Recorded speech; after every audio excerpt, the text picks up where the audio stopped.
Ассаламағалейкум мұсылмандарым. Мына Нұрсұлтан деген ұстазды мен көп уақыт бойы үндемей, әдейі бет қайтып қалмасын деп ештеңе айтпай жүредім, жас қой деп.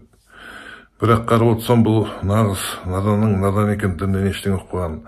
Сайраған тілі ғана, одан басқа ештеңе жоқ мұнда, бұл ақымақта.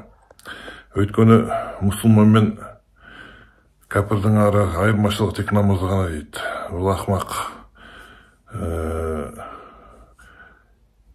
Мына кәпірдің многобожник екен, Аллахты қабылдамайтын, ораза ұстамайтын, оразалы басқа екен, және тағы басқа көп айырмашылықтар бар екенін білмейді екен. Сондай-ақ ораза ұстап жүріп өліп қалатын болсаң, жәннатқа тура кіресің дейді, жәннаттың есігіне дейді. Ой ақымақ, надан, өлгеннен кейін жәннатқа кірмейсің, барзақ әлеміне барасың. Сосын қиямет күні ғана, егер аман есен Аллахтың алдында сұраныстан өтсең, сонда ғана жәннатқа кіресің. Хадиста красноречие — это от колдовства дейді. Қазақша айтқанда, мына сайраған тіл сиқырдан дейді, ал сиқыр шайтаннан. Сондықтан байқаңдар мұндай сайраған қызыл тілі бар адамдардан.